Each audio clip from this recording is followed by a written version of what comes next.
100 வயதை தொட்ட ஹண்டே ஐயா. இப்போ இது மாதிரி ஆட்கள்லாம் இருக்கும்போது நமக்கு எனர்ஜி கிடைக்கும். அதுவே பாலம் கல்யாணசுந்தரம் ஐயா, இது எவ்வளவு பெரிய வாழ்க்கையில இந்த ஸ்டேஜ்ல நாம இருக்கிறோம். நான் ஒரு படத்துல 60 பேர் நடிக்கிறதுக்கு வாய்ப்பு கொடுத்தேன், அவ்வளவுதான். 2வது படத்துல ஒரு 40 பேர் வாய்ப்பு கொடுத்தேன். அதில் டாக்டர் ராஜ்குமார் இருப்பாங்க, பெரிய டாக்டர் ஆச்சரியம். அவர் சொல்லவே முடியாது, அப்படியேப்பட்ட ஒரு ரூம் கொடுத்து ஜாஃபர் நண்பருக்கு பண்ணாருன்னா, இது வாழ்க்கையில சில மனிதர்கள் தேர்வு செய்யறதுதான் முக்கியமான ஒரு விஷயம்.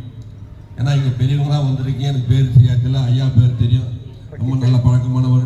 இப்படிப்பட்ட இந்த சபையில் நானும் ஆண்டுதோறும் வருவேன்.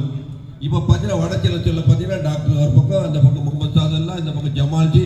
அப்போ சேவைக்காக எனக்கு ஜெயலலிதா அன்னதான பிரபு அவார்டு கொடுத்தாங்க. எனக்கு இதுதான் வேலையே.